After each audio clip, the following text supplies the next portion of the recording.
नमस्कार, मी डॉक्टर सरिता वाघमोडे कोळेकर। या व्हिडिओमध्ये आपण पाहूया मकर संक्रांत विशेष आरोग्यदायी जीवनाची सुरुवात। सर्वांना मकर संक्रांतीच्या हार्दिक शुभेच्छा।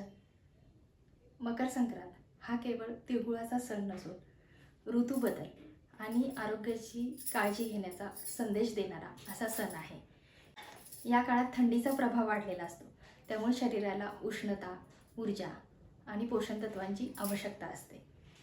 संक्रांतीला खाल्ले जाणारे तिळगुळ, हंगामी भाज्या हे शरीरासाठी अत्यंत उपयुक्त असतात।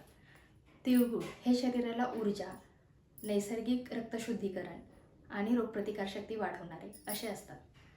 हंगामी भाज्या हे पचन सुधारण्यासाठी, शरीराची नैसर्गिक साफसफाई करण्यासाठी महत्त्वाचे असतात, शरीर डिटॉक्सिफाय करण्यासाठी। तर या सगळ्या गोष्टींचा आहारात समावेश केल्यामुळे पचन सुधारण्यास मदत होते। हिवाळ्यातील आजारांपासून शरीराचं संरक्षण होतं, त्वचा आणि केस यांचं आरोग्य सुधारतं आणि शरीराला लागणारी नैसर्गिक एनर्जी ही मिळत असते। तर मकर संक्रांतीचा हा सण साजरा करत असताना आरोग्यदायी गोष्टींचा आहारात नक्की समावेश करा।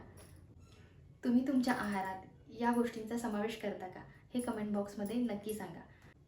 असेच हेल्थ व्हिडिओ पाहण्यासाठी चॅनलला नक्की सबस्क्राईब करा। थँक्यू।